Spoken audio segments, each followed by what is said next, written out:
Hello, welcome to We Know Nothing, where we know absolutely nothing. And welcome back to Book Club. Now, hopefully, the Kybalion lets me film today. We shall see. But we are going to be getting into Chapter 2 of the wonderful Kybalion. So, let's dive in. Like I said, I really hope it lets me film. Let's see how that goes. Chapter 2, The 7 Hermetic Principles. The principles of truth are 7. He who knows these understandingly possesses the magic key before those who touch all the doors of the temple fly open. The Kybalion. The 7 Hermetic principles upon which the entire Hermetic philosophy is based on are as follows. Number 1, the principle of mentalism. 2, the principle of correspondence. 3, the principle of vibration. 4, the principle of polarity. 5, the principle of rhythm. 6, the principle of cause and effect. And 7, the principle of gender. These 7 principles will be discussed and explained as we proceed with these lessons. A short explanation of each, however, may as well be given at this point. Number 1, the principle of mentalism. The all is mind. The universe is mental. The Kybalion. This principle embodies the truth that all is mind.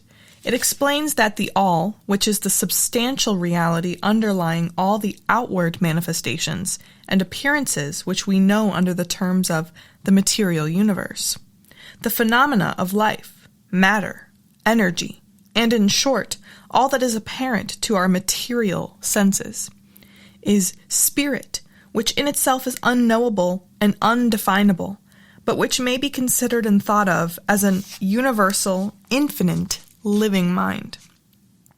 It also explains that all the phenomenal world or universe is simply a mental creation of the all, subject to the laws of created things, and that the universe as a whole, and in its parts or units, has its existence in the mind of the all, in which mind we live and move and have our being.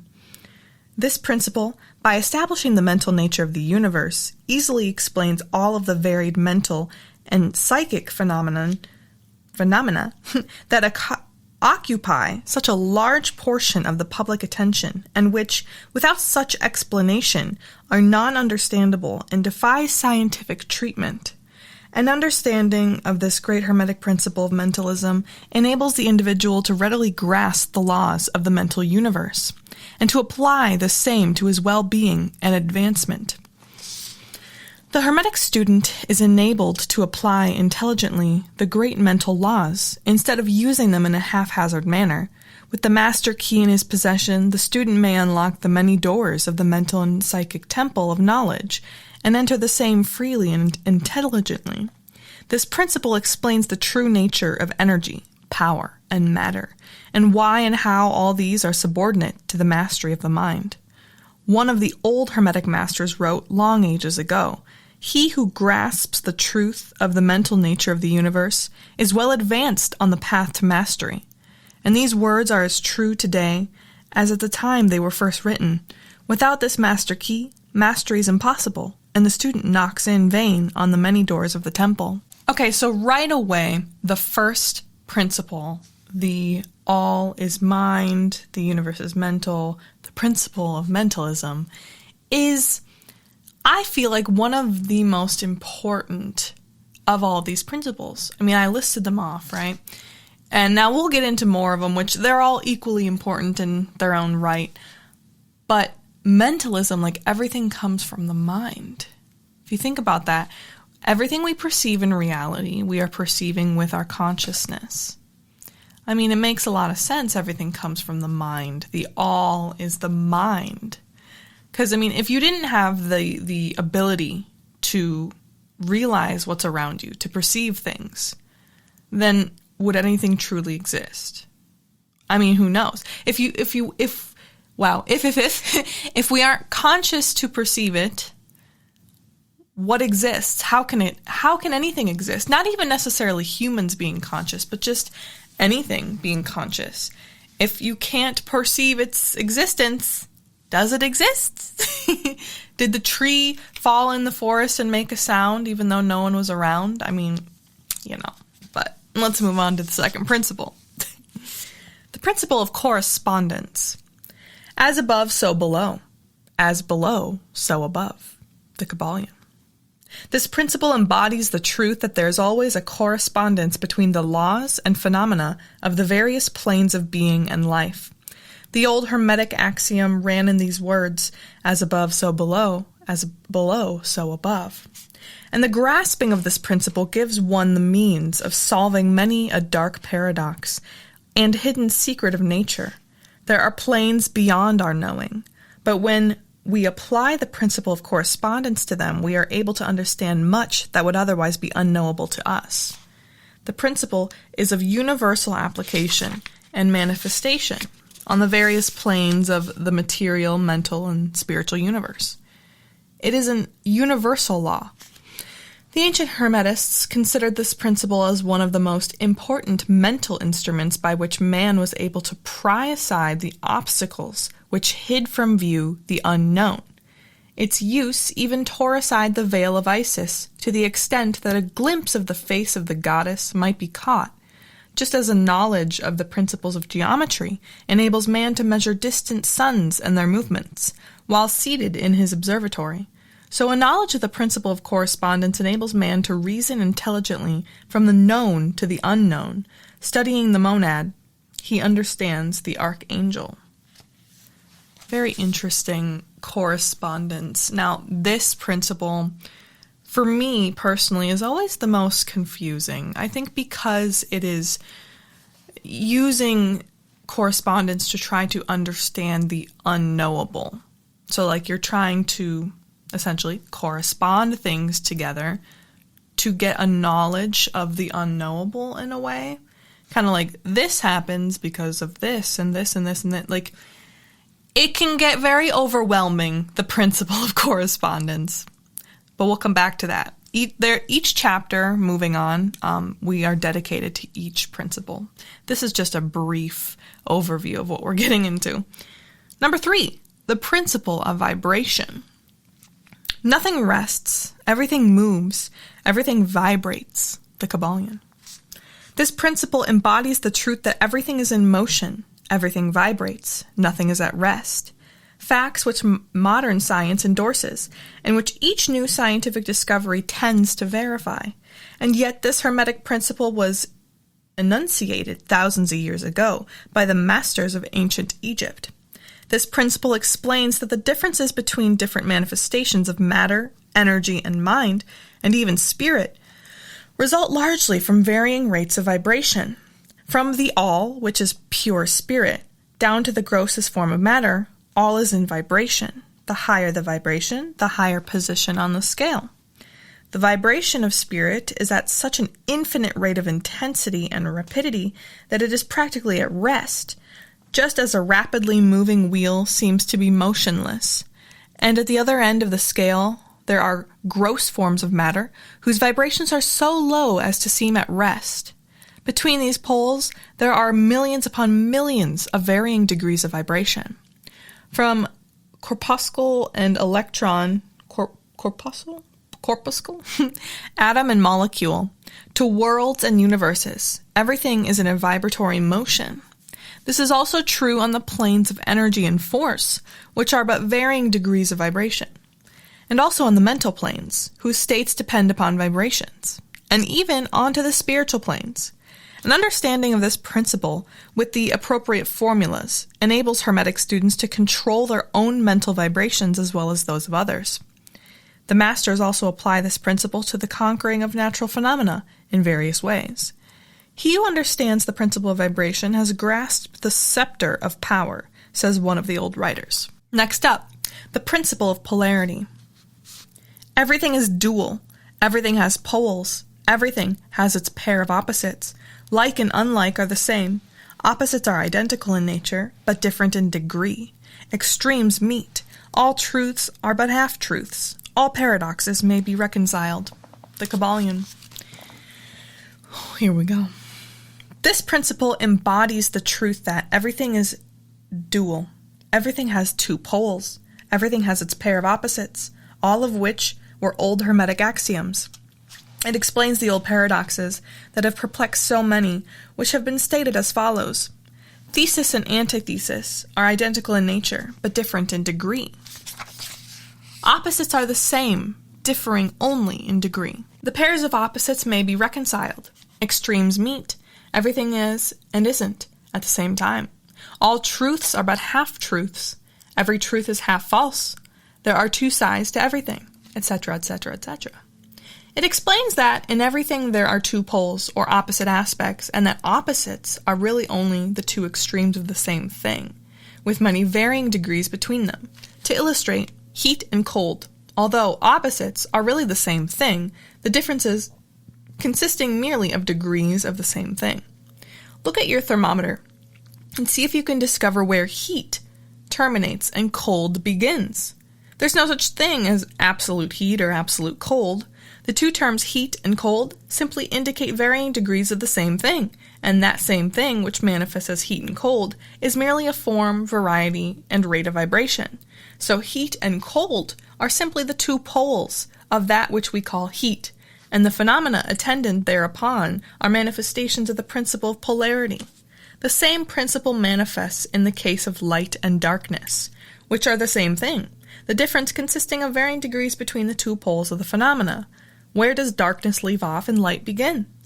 What is the difference between large and small, between hard and soft, black and white, sharp and dull, noise and quiet, between high and low, positive and negative? The principle of polarity explains these paradoxes, and no other principle can supersede it. The same principle operates on the mental plane. Let us take a radical and extreme example, that of love and hate. Two mental states apparently totally different, and yet there are degrees of hate and degrees of love, and a middle point in which we use the terms like or dislike, which shade into each other so gradually that sometimes we are at a loss to know whether we like or dislike or neither. And all are simply degrees of the same thing, as you will see if you will but think a moment. And more than this, and considered of more importance by the Hermetists, it is possible to change the vibrations of hate to the vibrations of love in one's own mind, and in the minds of others. Many of you who read these lines have had personal experiences of the involuntary rapid transition from love to hate, and the reverse, in your own ease and that of others. And you will therefore realize the possibility of this being accomplished by the use of the will by means of the Hermetic formulas. Good and evil are but the poles of the same thing, and the Hermetist understands the art of transmuting evil into good by means of an application of the principle of polarity. In short, the art of polarization becomes a phase of mental alchemy, known and practiced by the ancient and modern Hermetic masters. An understanding of the principle will enable one to change his own polarity, as well as that of others, if he will devote the time and study necessary to master the art. This principle is my favorite principle, polarity. I love all the examples of opposites, yet they are the same thing. Heat and cold, it's the exact same thing. It is a temperature. But as they say, it is on varying degrees. Wow, degree. But yeah, you take heat, that's hot, that's a certain degree, but like it varies. It's not just like we can say that 85 degrees is hot, 90 degrees is hot. What is the ultimate hot? There really is none. And it varies between hot and cold, but it simply is a temperature. Just like love and hate is simply a feeling. It's just different on different degrees. So I love that it really explains everything in life. Everything is polarity. It has its opposites. It has each pole on one side and everything in between. We call that usually a spectrum, right? Everything is a fucking spectrum. And I just love that principle. I think it is one of the best, personally. But let's move on to the principle of rhythm. Everything flows out and in. Everything has its tides. All things rise and fall. The pendulum swing manifests in everything. The measure of the swing to the right is the measure of the swing to the left. Rhythm compensates. The Kybalion. This principle embodies the truth that in everything there is manifested a measured motion to and fro, a flow and inflow, a swing backward and forward, a pendulum-like movement, a tide-like ebb and flow, a high tide and low tide, between the two poles which exist in accordance with the principle polarity described a moment ago. There is always an action and a reaction, an advance and a retreat, a rising and a sinking. This in the affairs of the universe, suns, worlds, men, animals, mind, energy, and matter. This law is manifest in the creation and destruction of worlds, in the rise and fall of nations, in the life of all things, and finally, in the mental states of man. And it is with this latter that the Hermetists find the understanding of the principle most important. The Hermetists have grasped this principle, finding its universal application, and have also discovered certain means to overcome its effects in themselves by the use of the appropriate formulas and methods. They apply the mental law of neutralization. They cannot annul the principle or cause it to cease its operation, but they have learned how to escape its effects upon themselves to a certain degree depending upon the mastery of the principle. They have learned how to use it instead of being used by it. In this and similar methods consists the art of the Hermetists. The master of Hermetics polarizes himself at the point at which he desires to rest, and then neutralizes the rhythmic swing of the pendulum, which would tend to carry him to the other pole.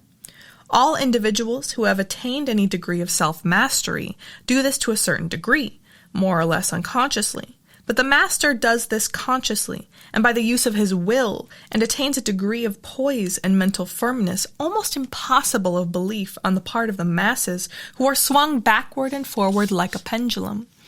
The principle and that of polarity have been closely studied by the Hermetists, and the methods of counteracting, neutralizing, and using them form an important part of the Hermetic mental alchemy.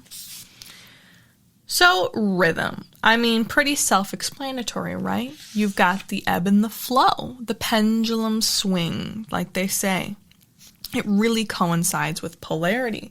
And in order to master rhythm, basically, like it said, you're using it. It's not using you. You're not just a pawn in this game. You're not just being used. You have the choice, you have the power to make your own choices, to do your own thing, and control kind of what happens to you in this life, in this game. All right, we've got the principle of cause and effect. Every cause has its effect. Every effect has its cause. Everything happens according to law. Chance is but a name for law not recognized. There are many planes of causation, but nothing escapes the law. The Kybalion. This principle embodies the fact that there is a cause for every effect, and effect from every cause. It explains that everything happens according to law, that nothing ever merely happens, that there's no such thing as chance or coincidence, that while there are various planes of cause and effect, the higher dominating the lower planes, still nothing ever entirely escapes the law. The Hermetists understand the art and methods of rising above the ordinary plane of cause and effect, to a certain degree, and by mentally rising to a higher plane, they become causers instead of effects. The masses of people are carried along, obedient to environment, the wills and desires of others stronger than themselves, hereditary, suggestion, and other outward causes moving them about like pawns on the chessboard of life. But the masters rising to the plane above dominate their moods, characters, qualities, and powers, as well as the environment surrounding them, and become movers instead of pawns. They help to play the game of life, instead of being played and moved about by other wills and environments.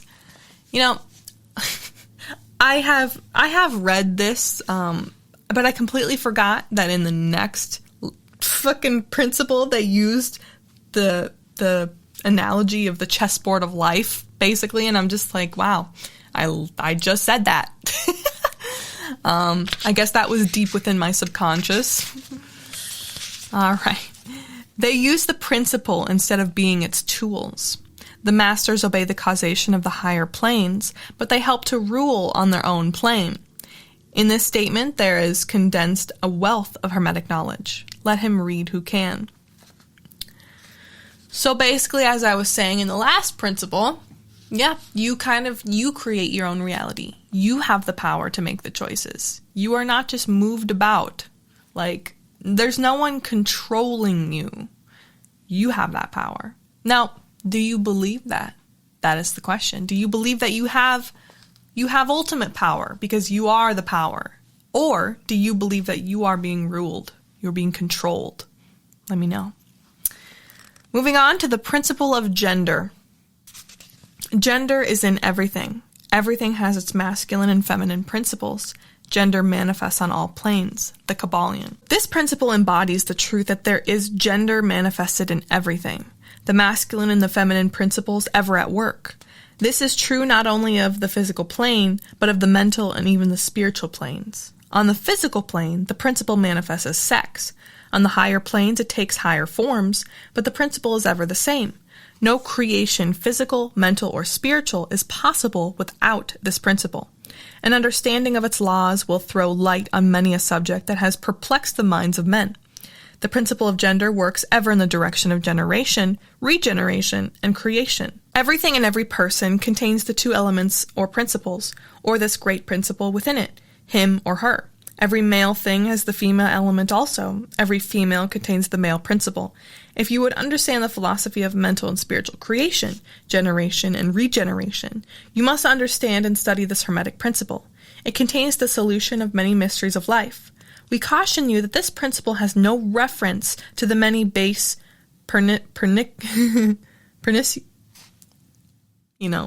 it's really hard to say this word. Pernicious, and degrading lustful theories, teachings and practices which are taught under fanciful titles and which are a prostitution of the great natural principle of gender. Such base revivals of the ancient infamous forms of phallicism tend to ruin mind, body, and soul, and the Hermetic philosophy has ever sounded the warning note against these degraded teachings, which tend toward lust, licentiousness, and perversion of the nature's principles. If you seek such teachings, you must go elsewhere for them. Hermeticism contains nothing for you along these lines. To the pure, all things are pure. To the base, all things are base. Yes, that is the end of chapter 2, the 7 Hermetic Principles. But let's continue on a little bit about gender here. So as I said, it is talking about the masculine and feminine energies. When you get onto higher levels, higher planes of energy, there is no man, woman. That's not what it's talking about, really. But in order for our brains to understand it, that's what it's called, masculine and feminine. That is that. I'm so sorry. I'm so incredibly terrible at explaining things. But that's kind of how I see it. It has nothing to do with like the gender that we talk about today. So, sorry. But anywho, that was the end of chapter 2. It is another introduction into what we will be getting into because each chapter really dives deeper into each principle. And this, I'm telling you, this Kybalion has been giving me grief because literally as I've been filming, I can't breathe in here. Like, it is so stuffy in this room right now. So I'm just like, and, last time I had problems with my camera overheating. So I saged this book. I don't know what's going on. Anyways, hopefully next chapter will be a little smoother. Let's hope for that. But yeah, please stay tuned. I hope you're having fun. This is a really good book to make your mind just think really hard. Anyways, I hope you have a fantastic day, and thank you so much for joining.